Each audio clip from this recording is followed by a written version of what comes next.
Alright, at Kodiak in Alaska. And the first mission coming up is obviously it's a GEOS Mark III. Obviously it's the same satellite as I sent into the four-way network, which is surprisingly still intact, as I thought. Because they're so high in altitude, they've actually remained in position pretty well. In fact, very well. In fact, if anything, they're actually in better position than they were when I first launched them. So that's good. Alright, so these two will be going polar from Kodiak. So first will be the GEOS Mark III. I'm going to rename each of these once they're in position, obviously. The N network, which is N1, N2, N3, they're all about being geostationary or beyond. So N1 is network 1, that's for Earth. So anything that's named N1 is Earth. And so I'm going to put P, which means polar. So instead of N1, I'm going to put P1, which is polar 1 and polar 2. Just so I know what I'm looking at later on in the game. So I'm naming everything as logically as I possibly can, as opposed to giving them sort of long fancy names, and I'm not really good with names, to be perfectly honest. So I'm just going to put the abbreviated, exactly the same as this is GEOS, which is Geostationary Earth Orbital Satellite. This is the Mark III. Alright, quite a while to roll out. But hopefully by the time I've done these two, the moon will be in a favorable position, till at least within a few days. I might do a test with the airbag using the same probe car as I said earlier, as I'm already using, building. Actually, it's finished being built. Actually, it's all ready to be launched at Cape Canaveral. Yeah. So I might do a series of tests just to see what the sort of stress rating of the airbags are, because there's nothing there. There's no information on how much stress the airbags can actually withstand. Exactly what sort of impact speed they can actually stand. I'll see what time exactly how much they're able to stand, because obviously this is Earth. This is one Earth gravity, whereas on the moon you've only got 1/6. But it might tell you what it can stand up to 5 meters per second on impact. So I'm going to test that at the launch, not at the launch pad. I'm going to test it off the launch pad, probably along the runway, because obviously the runway is useless right now. Alright, it's set to which one no, I've only got one launch pad. I'm currently upgrading this to level 3. As you can probably tell, that launch pad's been upgraded. It's going to be in 13 days though. I thought I might as well. I spent a lot of money again.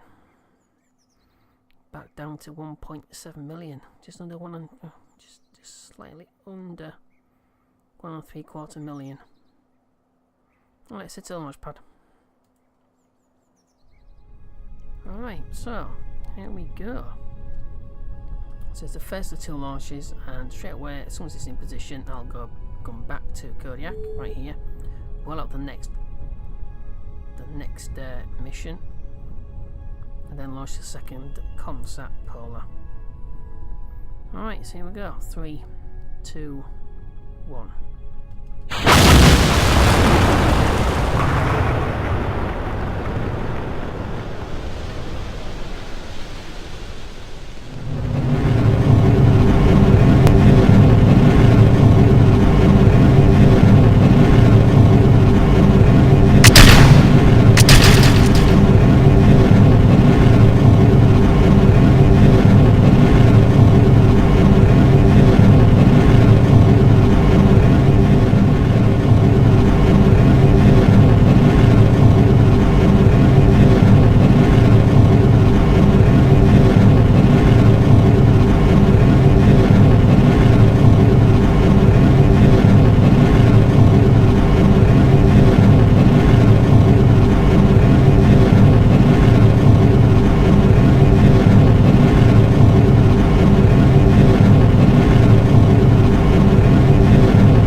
something I keep doing.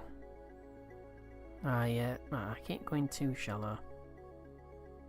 But it's fine, it worked out okay. Just. Alright, so I have a genie with 2 ignitions, which is a damn good job as well, because I'm going to need them. I need to activate the comms on here, but I don't want to activate the solar panels. That's fine. So I've got the 4. Yeah, that's purely for redundancy.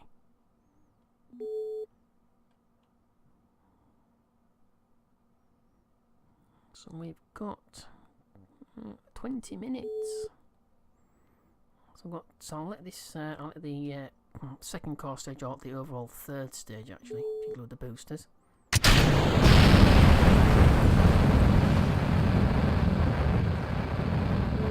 Unfortunately, that will not be usable because it'll burn up in the atmosphere. So Paralysis is minus 540 kilometers. It's just about to go. It would have actually gone if I'd gone a little bit higher, but I keep forgetting it should be at 50 degree pitch at 40 kilometers, not 40 degrees pitch at 40 kilometers. It's 10 degrees too low, and that makes a big difference once you get to this stage.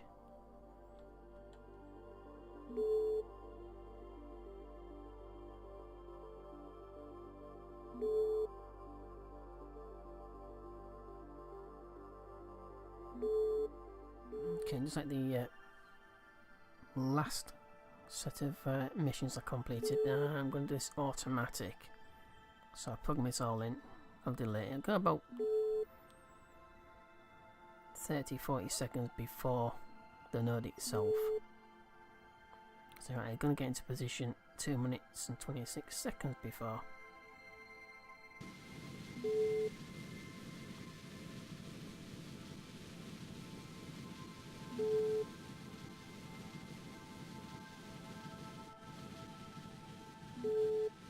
So I don't know exactly how long this burn's going to take because I haven't test fired the Gina. That's the way you actually get it to show you a slightly more accurate burn time on the node there. It's not going to be 18 hours. We have over 4,000 Delta V on this stage here alone. And it only requires 2,675 to get to 35,000 kilometers. So the second bench should keep the pre-access a lot easier as well. Just over 65 seconds before the stage ignites.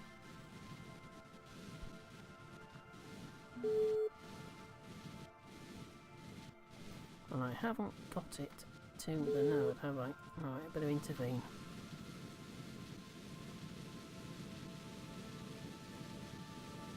Yeah, it's gone completely the wrong way. I forgot to look it to the node. But it's okay. If I do it, if I make mistakes in this at this particular part of the playthrough, that's fine. Because I'll learn by those mistakes. Got to make sure I do everything in sequence.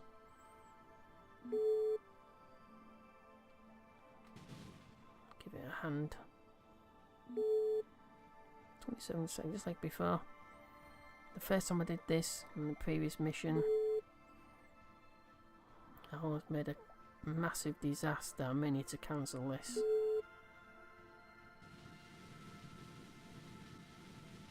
But the genie should kick it around anyway, so it's not such a major disaster.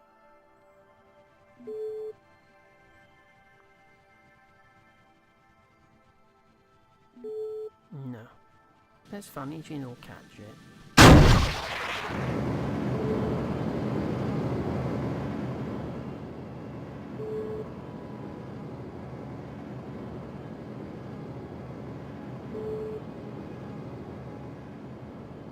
Last few seconds, and I shall carry the burn on just for it. It needs a little extra kick. Okay. Yeah, not like that though.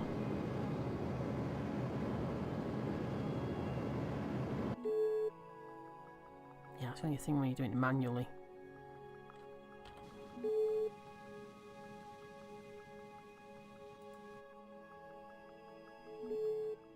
Okay, just 20 seconds to go. This is fully automated again. This time I've made sure it's on the node. Activate that. Or press the spacebar if you haven't activated it before through spacebar.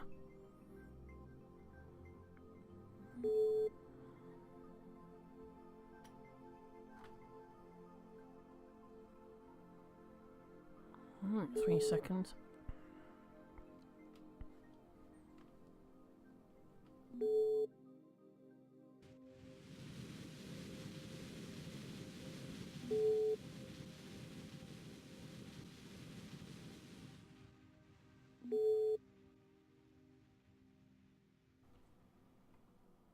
Activate the motor, but obviously not throttle it yet.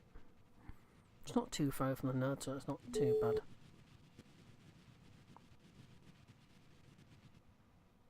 Yeah, the first unit ignition, because I hadn't pressed spacebar, I hadn't staged it, so gimbaling wasn't working.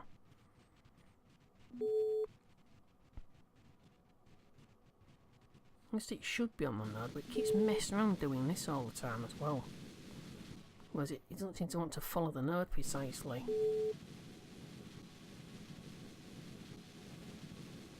Seems to be a bug.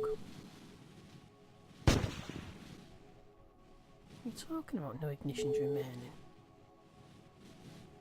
I should have 2 ignitions. You are joking me. So I've got no ignitions. I'm sure it said 2 ignitions on there. Alright, never mind.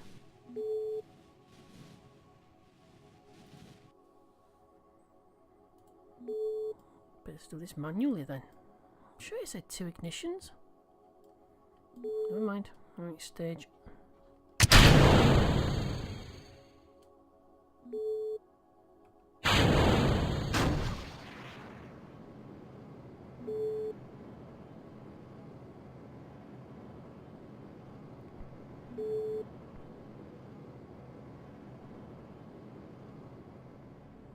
So with a P, I just managed this one off hydrazine, so I've got no station keeping feel whatsoever.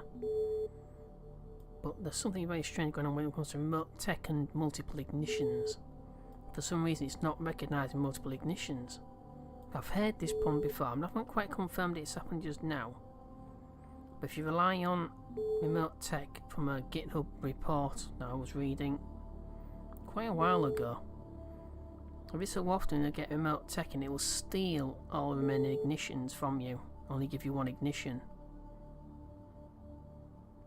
But it's, as long as I know it's doing it, I can prepare for it. I can actually do a manual burn.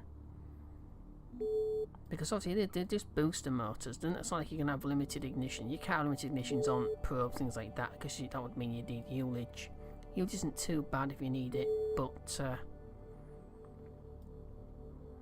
the strange thing is, I was one of the lunar missions I did actually perform them all remotely, all remote burns, and all those ignitions counted. It was fine. So it may just be a random bug, like an ignition failure, which isn't sort of reported to you. But never mind. Right. So I'm going to point this dish. I'm going to activate it. There's no target, obviously. I'm just going to, covers 1 target.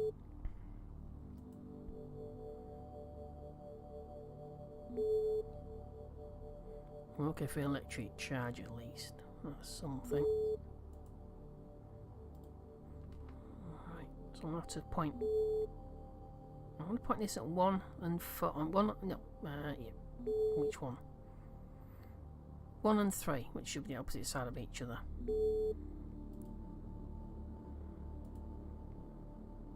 So he's going to go to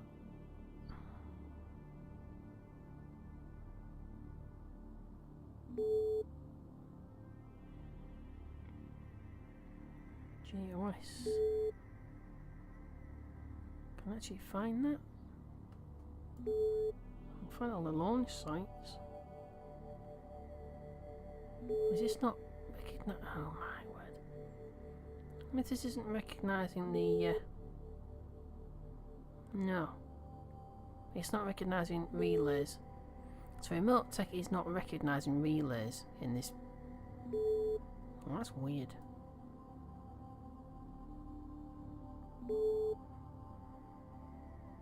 So we can only point to. That's weird. I'm sure wait a minute, I've already done that before.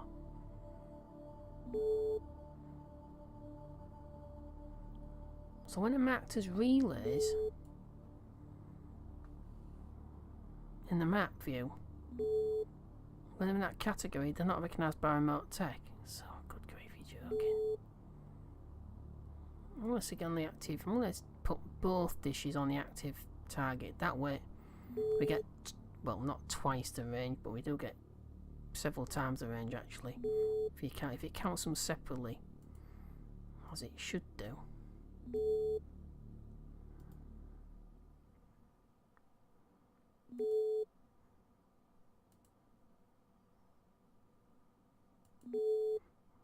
No, active target, active decimal.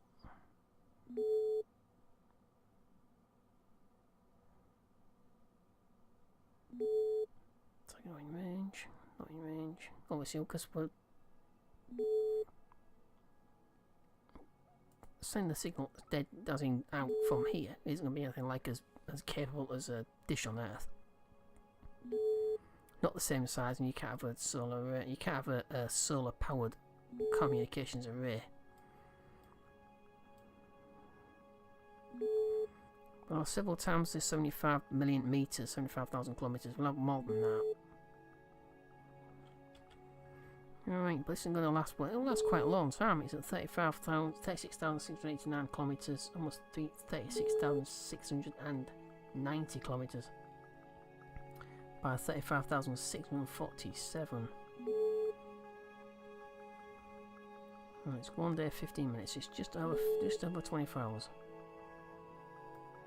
Well, there's nothing else I can do. So, yeah. Yeah, it's a bit strange that. Okay. Quick look at the map. Yes, I've got them all as relays. On the map, this is a relay. It won't show up either in remote text. So you've got to take them all out. If you want to build a network, keep them all out of the relay category. Once you've put them all in there, once you're all ready, they're all linked up, then put them into the relay. That's fine. Let's take a quick look.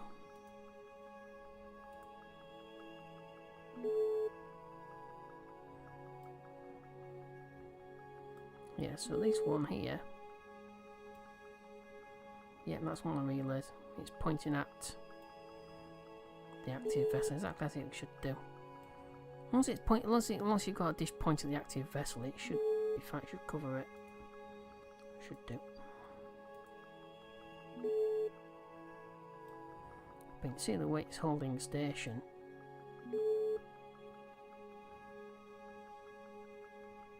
Almost a perfect square. Right, let's head back to Kodiak for the next mission. Hopefully, I'm going to do that. Basically, I'm going to do both Agina's ignitions manually because I don't trust remote tech now. Let's head back to Kodiak. Right, going out the next launch. Obviously, this has to go at the opposite side of the previous launch, previous satellite that we launched. GEOS Mark 3. As soon as it's in position, I'll mark them down exactly the same way. We'll have to go through every single remote tech capable satellite, as in the ComSats, and take them out of that category in order to link them up. You can do some of it from the tracking station. Some of it. Alright, let's head to the launch site. Okay, so here we go. Alright, so 3, 2, 1.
600 kilometers or thereabouts by minus 687.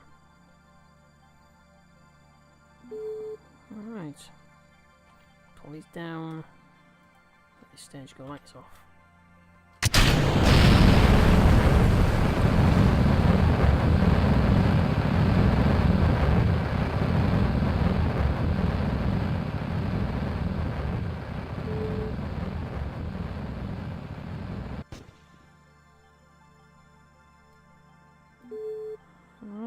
So I've got just under 17 minutes.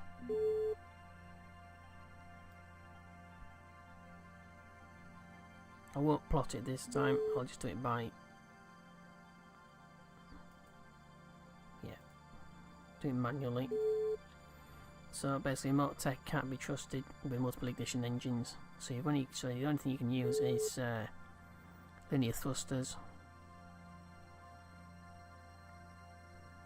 Hopefully in the future, with nuclear motors that don't have any elliptic ignitions either, but they do require ullage if I remember rightly. Maybe they don't. But whatever, what they do need, it shouldn't be too much of a problem for Motortech to handle. And with ions, electric propulsion, in other words, ion thrusters. Alright. So I've got about 16 minutes and 10 seconds now.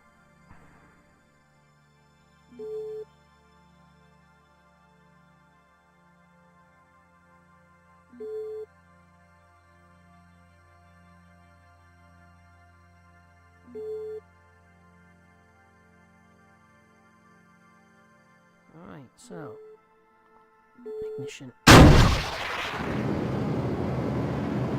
And it keeps doing that as well, because I keep forgetting you can't do that.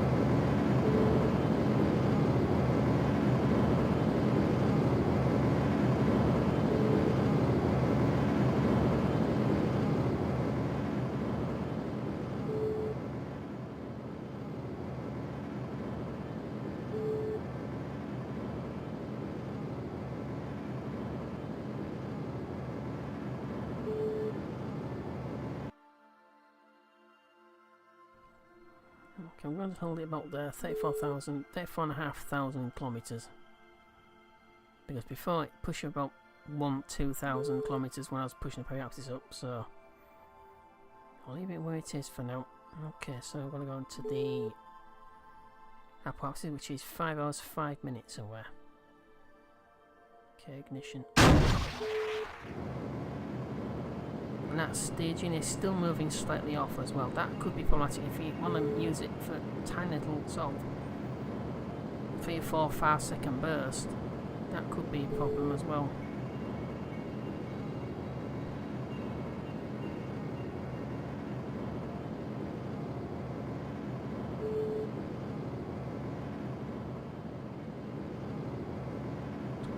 Kilometers. Will we have enough?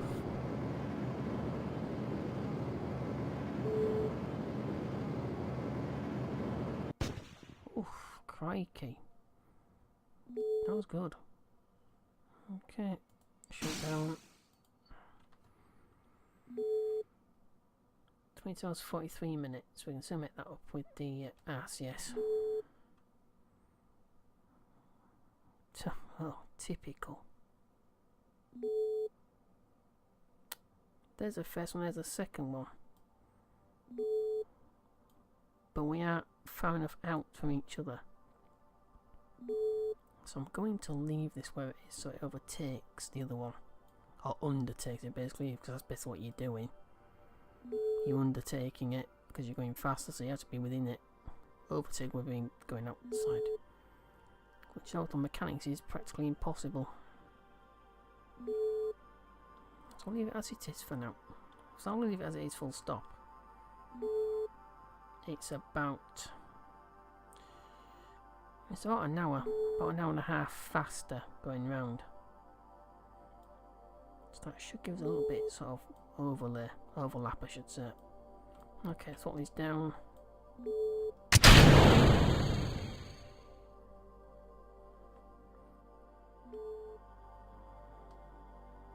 We're full of fuel and we have no control. It's fine, I can work around that. It's not a problem. Activate this, and aim at the Earth. No, I didn't really want that. Never mind. Never mind.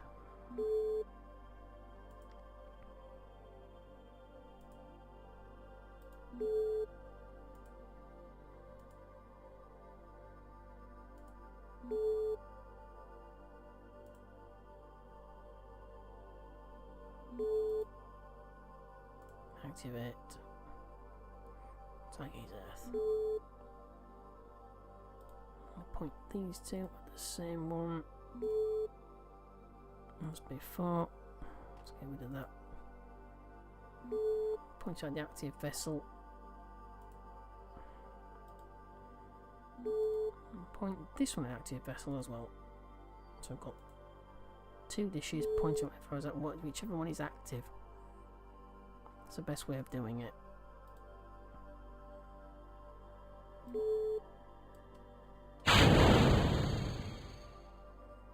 Little kick.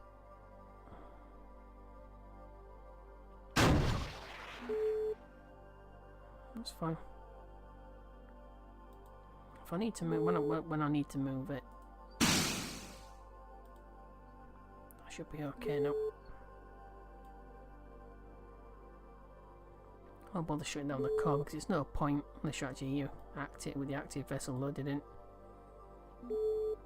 Alright, so 20 hours 46 minutes, so it's quite a fair bit faster than its opposite number.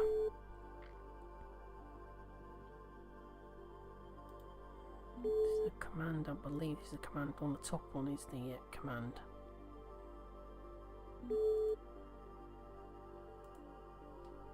Okay, so it's GEOS 1 P1.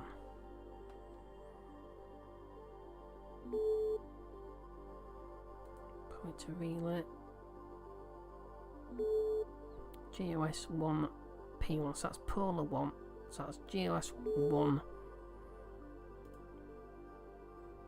for polar network.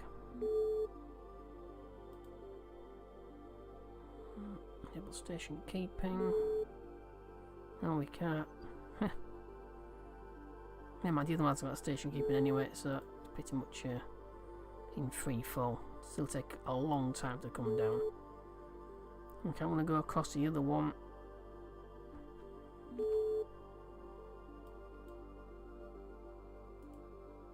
I'm going to switch to that. I'm going to rename that as 2P1. Right. Okay, so that's its opposite number. Rename. There we go. I'm making to relay. So it's GEOS 2 P1. So that's polar network.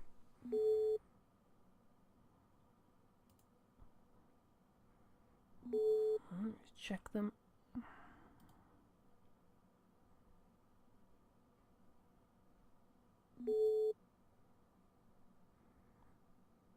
Bit close there. Yes, almost alongside each other. Thought he's now supposed to be, but never mind. So that's GEOS 2 polar 1. That's GEOS 1. No.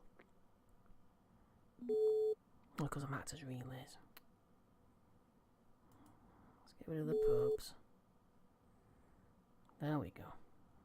GEOS 1 P1. Yeah, so it looks like remote tech may have a problem, but I'm going to test that in the next episode. Well, that's the end of this episode. So that's 2 ComSats I've got in orbit, 35,000 kilometres or so, thereabouts. One of them is slightly faster than the other one, so hopefully it'll create like an overlap in coverage. Alright, so thank you for watching this episode. If you like, click like. If you want to share by all means. We have Facebook, Twitter and Google+, which you'll find the links on the banner on the front page of the channel. at the top of the channel basically. Alright, and don't forget to subscribe for more content, including this playthrough and the others that I'm playing through right now. Alright, thank you once again for watching. I hope to see you next time for the next episode. It'll be a series of tests, as I've said. The airbag, I'm going to test those ignitions on a remote tech console as well. Just see exactly what's going on, see if I can figure something out to fix it, or not. Either way, at least I'll know whether they'll work or not. Alright, thank you once again for watching, and take care. Bye bye.